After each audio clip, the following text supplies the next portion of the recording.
नमस्कार, आप देख रहे हैं सिटी सेंटर शो। मुंबई से मैं हूं पूजा भारद्वाज और शो की शुरुआत कर रहे हैं थाईलैंड जॉब रैकेट की खबर से।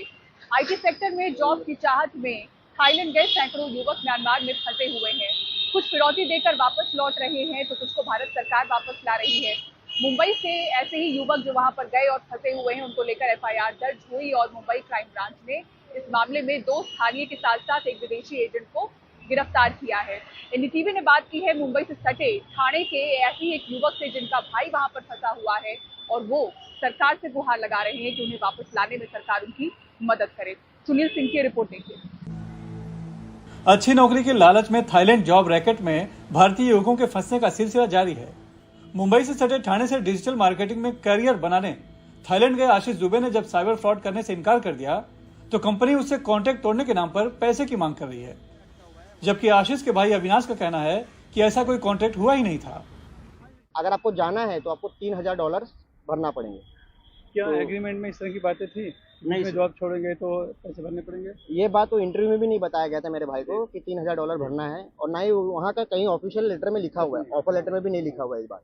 तो मेरा भाई इसके लिए बहुत चिंतित हो गया। उसने मेरे से सारी बातें शेयर की। मैंने एचआर से भी इस बारे में बात किया तो एचआर ने भी सेम बात बोली कि $3000 भरना पड़ेगा प्लस 50,000 कुछ ऊपर का थाई बच उनका चार्जेस है, टिकट वगैरह का ये सब खर्चा बताया। मिला के भारतीय रुपए में 5 लाख के करीब जा रहा है। 4.5-5 लाख के आसपास अप्रोक्सीमेटली। इन युवकों को थाईलैंड से नदी पार कर म्यांमार ले जाया जाता है और वहां उन्हें संगीनों के साए में रख साइबर फ्रॉड के लिए मजबूर किया जाता है। मना करने वालों को प्रताड़ित किया जाता है और फिर वापस भेजने के लिए 4 से 5 लाख रुपए फिरौती के तौर पर मांगे जाते हैं। वहां फंसे भारतीय युवक अपने परिवार वालों को वीडियो भेज छुड़ाने की गुहार भी लगाते रहे हैं। हम लोग यहाँ पर बहुत ज़्यादा मेंटली हरासमेंट और शारीरिक हरासमेंट का शिकार है। कृपया हमारी मदद करें। अब लास्ट सहारा आप ही है। भारत सरकार और विदेश मंत्रालय आपसे विनती है कि हमें यहाँ से निकालने का कोई ना कोई प्रबंध करें। मुंबई सहित पूरे देश के कई पुलिस थानों में इस तरह के मामले दर्ज हैं। पुलिस अपने स्तर पर लोकल एजेंटों को गिरफ्तार करती है, लेकिन मामला अंतर्राष्ट्रीय है, इसलिए विदेश मंत्रालय को इसमें विशेष ध्यान देने की जरूरत है। म्यांमार से सकुशल वापस आए ज्यादातर पीड़ित परिवारों का आरोप है कि सरकार से मदद न मिल पाने के कारण फिरौती के पैसे खुद भरकर वो किसी तरह अपनों को सकुशल वापस भारत लाने में सफल हो पाए हैं। लेकिन अभी भी बहुत से ऐसे भारतीय युवक हैं जो गरीब हैं, जो पैसे नहीं भर सकते हैं, लिहाजा वो वहां पर ज्यादतियां सहने के लिए मजबूर है। मुंबई से cameraman Praveen Rohit, Sunil Singh, NDTV India के।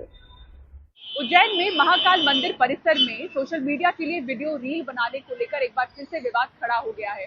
श्रद्धालुओं ने जहां आपत्ति जताई है वहीं कलेक्टर ने कार्रवाई की बात कही। भगवान शिव के 12 ज्योतिर्लिंगों में से एक उज्जैन का महाकालेश्वर मंदिर। इसी मंदिर परिसर और गर्भगृह में इन दिनों कुछ वीडियो बनाए गए। सोशल मीडिया पर डले इन वीडियो रील पर रार मची है। कहीं बाबा महाकाल को जल अर्पित करने के दौरान लाखों मिले लेकिन कोई तुमसा न मिला, तो कहीं परिसर में युवती नगाड़े संग ढोल बाजे गाने पर नाचती दिख रही हैं। एक जगह मलंग मलंग गाने के साथ वो मंदिर की ओर मुंह कर हाथों को उठा रही हैं। तुरंत उनको गिरफ्तारी होनी चाहिए जिससे मंदिर में अश्लीलता और इस तरीके की वीडियो बार बार वायरल ना हो। साथ ही मंदिर प्रबंध समिति को सजग रहना चाहिए कि मंदिर के परिसर के अंदर ऐसी घटना हो जाती है और मंदिर समिति को संज्ञान में नहीं होती है, इसलिए मंदिर समिति का भी दायित्व है। मेरा पहले तो उन बच्चियों से विनम्र प्रार्थना है, वीडियो बनाने के और भी स्थान हो सकते हैं, कुछ पवित्र स्थानों को छोड़ें। मैंने कलेक्टर SP को बोला है। महाकाल मंदिर का जो प्रशासन है उसकी ओर से अभी रिपोर्ट नहीं आई है, क्योंकि प्रथम दृष्टया जो वीडियो देखने में आ रहा है वो 6 माह से ज़्यादा पुराना प्रतीत हो रहा है, इसलिए पुलिस को जांच का बोला है। इस मामले में जो एक महिला हैं जिनके इंस्टाग्राम हैंडल से ये वीडियो पोस्ट किया गया है, शालिनी वर्मा, वो अखिल भारतीय विद्यार्थी परिषद से जुड़ी हुई हैं और उन तक संपर्क हो गया। हालांकि उनका कहना है कि ये लगभग 1 साल पुरानी बात है। उन्होंने गर्भगृह में पूजा जरूर की थी, लेकिन ना तो उन्होंने कोई रील बनाया और न ही उस पर कोई गाना डाला है। मैंने इस प्रकार का कोई भी फिल्मी गीत उस जल चढ़ाती हुई वीडियो पर नहीं लगाया है। यह जिस भी अकाउंट से वायरल हुआ है वह एक शिवांगी नाम का अकाउंट है। उसने उस वीडियो पर फिल्मी गीत लगाकर उसको वायरल किया है। तो मेरा आपसे अनुरोध है, एक बार उस वीडियो की पूरी जांच पड़ताल कर ले कि उस पर किस प्रकार का गीत लगाया गया है, उसके बाद ही इस प्रकार की वीडियो को वायरल करें। हाल ही में प्रधानमंत्री नरेंद्र मोदी ने करोड़ों की लागत से उज्जैन महाकाल लोक कॉरिडोर का लोकार्पण किया। वहां कई कर्मचारी, पुलिसकर्मी मंदिर की सुरक्षा में तैनात रहते हैं। ऐसे में मामला आस्था के अलावा सुरक्षा से भी जुड़ा है। उज्जैन से अजय और भोपाल से कैमरा पर्सन रिजवान खान के साथ अनुराग द्वारी की रिपोर्ट, एनडीटीवी इंडिया। और कांग्रेस पार्टी को नया अध्यक्ष मिल गया है। मल्लिकार्जुन खड़गे कांग्रेस के नए अध्यक्ष चुने गए हैं। शशि थरूर को भारी मतों से उन्होंने हरा दिया और इस तरह से 24 सालों के बाद गांधी परिवार से बाहर का अध्यक्ष कांग्रेस को मिला है। और अब खड़गे के सामने कांग्रेस को एकजुट करके आगे बढ़ने की चुनौती होगी। दिल्ली का कांग्रेस मुख्यालय ढोल नगाड़ों से गूंज उठा। मल्लिकार्जुन खड़गे कांग्रेस के नए अध्यक्ष चुन लिए गए हैं। अपने पहले संबोधन में उन्होंने कांग्रेस की चुनौतियों का भी जिक्र किया और गांधी नेहरू परिवार का आभार भी जताया। हमें फैसिस्ट ताकतों से लड़ना है जो कम्युनलिज्म का चोला ओढ़कर डेमोक्रेटिक इंस्टीट्यूशन पर अटैक कर रहे हैं। हम संगठन को भी मजबूत करेंगे। मैं श्रीमती सोनिया गांधी का आभार व्यक्त करता हूं। सोनिया जी ने पर्सनल सैक्रिफाइस कर 23 वर्ष तक कांग्रेस पार्टी के अपने खून पसीने से सींचा है। उनका कार्यकाल इतिहास में याद रखा जाएगा। मल्लिकार्जुन खड़गे ने शशि थरूर को 6,500 से अधिक वोटों से हराया। The total votes polled are 9,385. Shri Mallikarjun Kharge 7,897 vote. Mallikarjun Kharge 7,897 vote. Dr. Shashi Tharoor 1,072 vote. 416 invalid vote. I, Madhusudan Mistry, hereby declare Shri Mallikarjun Kharge elected as the President of Indian National Congress. 10 जनपद से निकलकर सोनिया गांधी 10 राजाजी मार्ग पहुंची और उन्होंने मल्लिकार्जुन खड़गे को बधाई दी। शशि थरूर ने भी अपनी हार स्वीकारते हुए खड़गे को पूरे सहयोग का भरोसा दिया। मैं चाहता हूं कि खड़गे साहब का विजय हम सब मान ले कि कांग्रेस पार्टी की जीत है। मैंने शुरुआत से ही कहा था, ये कोई व्यक्ति का विषय नहीं। मैं मेरे लिए कुछ नहीं चाहता। मैं सिर्फ चाहता हूं कि पार्टी मजबूत बने, क्योंकि भारतीय मजबूती के लिए एक कांग्रेस मजबूत होना बड़ी जरूरी है। तो इसी स्पिरिट में और इसी उद्देश्य से मैं लड़ा और जो भी इस लड़ाई में भाग लिए उनको मेरी बधाई और मेरी ऑल माय ग्रेटिट्यूड पे बताना चाहता हूं। एक बड़ा सवाल ये है कि क्या खड़गे गांधी परिवार की छत्रछाया से दूर रहकर पार्टी से जुड़े फैसले लेंगे या फिर उनके फैसले पर राहुल गांधी की छाप दिखेगी। राहुल गांधी ने अपनी तरफ से तस्वीर साफ करने की कोशिश की। I am very clear as far as my role is concerned. The president will decide what my role is and how I am to be deployed. राजनीति महज जनता के बीच और जमीन पर ही नहीं होती। पार्टी के भीतर भी अंदरूनी राजनीति को खारिज नहीं किया जा सकता, जो उस चुनाव में दिखा भी।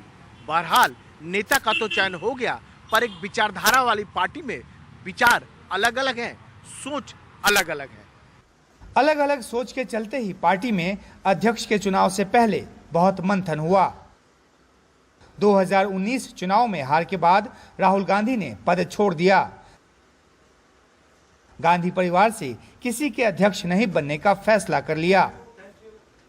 23 नेताओं ने चिट्ठी लिखकर चुनाव के जरिए अध्यक्ष चुनने की मांग कर दी।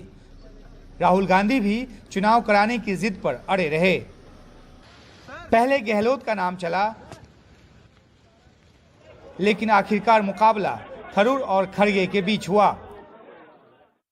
प्रधानमंत्री ने भी ट्वीट कर मल्लिकार्जुन खड़गे को बधाई दी। ये नाम पट अब बदल जाएगा। 24 साल बाद ऐसा हुआ है कि कांग्रेस मुख्यालय में कांग्रेस अध्यक्ष के कमरे के बाहर किसी गैर गांधी का नाम होगा। मल्लिकार्जुन खड़गे को इस कमरे के ताले की चाबी तो मिल गई है, अब उनको इंतजार कांग्रेस की किस्मत के ताले की चाबी की होगी, जिसके जरिए पार्टी चुनावी कामयाबी हासिल कर सके। सहयोगी राजीव रंजन और मुरसलीन के साथ उमाशंकर सिंह, एनडीटीवी इंडिया। 40 दिनों के पैरोल पर बाहर आए रेप के दोषी राम रहीम ने ऑनलाइन प्रवचन भी शुरू कर दिया है, जिसे बीजेपी के कई नेता सुनते हुए नजर आए। आपको बता दें कि हरियाणा में विधानसभा उपचुनाव भी होने हैं, पंचायत चुनाव भी होना है। ऐसे में चुनावों से पहले पैरोल का लिंक क्या है, आलोक पांडे की रिपोर्ट में देखिए। पहले भी आप करनाल फरलों पर रिहाई के कुछ दिनों बाद डेरा सच्चा सौदा के मुखिया गुरमीत राम रहीम का ऑनलाइन प्रवचन सुनते हरियाणा के कई बड़े बीजेपी नेता नजर आए। कम से कम तू तो सही सोच। राज्य में एक अहम विधानसभा उपचुनाव और पंचायत चुनावों से पहले मनोहर लाल खट्टर की सरकार ने फरलों को हरी झंडी दी। रामनगर में हमारा निवास स्थान है, वहाँ बहुत संगत जुड़ी हुई है आपसे। पिताजी आपका आशीर्वाद बना रहे। जी बेटा। और पहले भी आप करनाल आए थे। हरियाणा में राम रहीम को मानने वालों की तादाद अच्छी खासी है।